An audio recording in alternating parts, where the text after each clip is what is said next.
We are prepping for the ASVAB test, and this is our quadratic equations with variables section for the mathematics knowledge portion of the test. And this is one of my favorite things to do, is to factor trinomials so we can solve the quadratic. So the first thing I want to do here is I want to look at this trinomial, which is these three terms, and I want to look at just this 3. So this is a nice easy one because all I have to do is find factors of 3, which is only one set of numbers, 1 and 3. So 1 times 3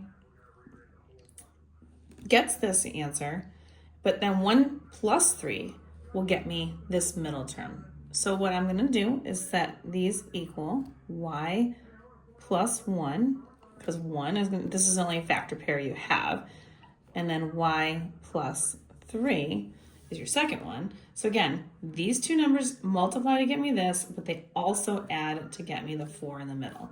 It is equal to 0, so when I want to solve for this question, I need to have my answer in a setup where I just have y is equal to, and then typically I might have two numbers.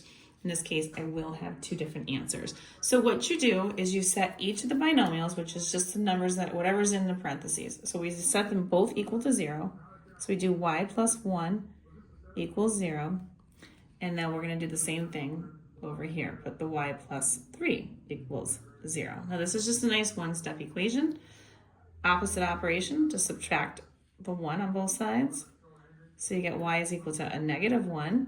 And then over here, opposite operation of plus 3 is negative 3 or minus 3. These will cancel, leaving me with y can be equal to negative 3. So my answer for this would be that y is equal to either negative 1 or negative 3. Well, or both, I guess, is what you really want to do, is say both of them. And that's how you do that. If you are struggling with these, besides this video, this is found in the ASVAB playlist on my page, but you can also find much more of these in my quadratic functions playlist on Instagram, YouTube, and TikTok at YouWantAlgebra. And don't forget to make sure you like, share, and follow it for more.